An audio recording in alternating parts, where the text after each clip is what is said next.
بریم این استایل رو یه خورده تغییر بدیم ببینیم چی میشه. اولیش این که من تیشرت رو زیاد دوست ندارم، ترجیح میدم یه شومیز سفید باشه جای تیشرت. آها اینطوری خیلی بهتر شد. آستینای شومیزم هم شلخته زدم بالا، اینطوری به نظر من خیلی بهتره چون استایلم کژواله و هر حال این بهتره. اگه استایل رسمی بود بحثش جدا بود. ترجیح میدم از یه اوورال کاستوم تر استفاده کنم، پس این خیلی بهتره. یه پروانه داره اینجاش، یه خورده هم بکتره، همینشو خیلی دوست دارم. کفش سفید هم حس میکنم توماچه برای این استایل، من ترجیح میدم از یه کفش مشکی استفاده کنم.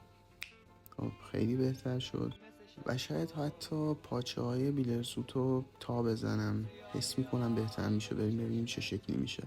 آره خیلی بهتر شد. از یه دستبندم استفاده میکنم و این هم اتمام کار دیگه. شما توی کامنت ها بگید که بهتر شد یا نه. یادتون نره به چنلم سابسکرایب کنید.